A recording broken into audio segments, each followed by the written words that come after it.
శివాలయంలో సాయంకాలం 5:15 నుంచి 5:45 మధ్యలో వీలైనన్ని ప్రదక్షిణలు చేయండి. కనీసం 3 ప్రదక్షిణలు చేయండి. కొన్ని వేల జన్మలలో శివుణ్ణి పూజించిన అద్భుతమైన ఫలితం కలుగుతుంది.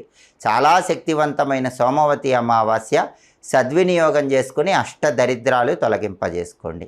చొల్లంగి అమావాస్య సందర్భంగా ఎలాంటి విధి విధానాలు పాటిస్తే సమస్త జాతక దోషాలు తొలగిపోతాయో, పితృదోషాలు పితృశాపాలు అన్నిటి నుంచి బయటపడవచ్చు, ధన మార్గాలు పెంపొందింపజేసుకోవచ్చు, జీవితంలో అదృష్టాన్ని తొందరగా పొందవచ్చు, ఈ వీడియోలో మనం తెలుసుకుందాం.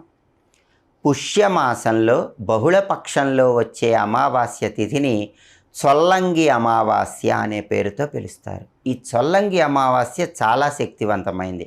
సహజంగా అమావాస్య అంటే పితృదేవతలకు చాలా ఇష్టం. అమావాస్య రోజు పితృదేవతల ప్రీతి కోసం మీరు దానం చేసిన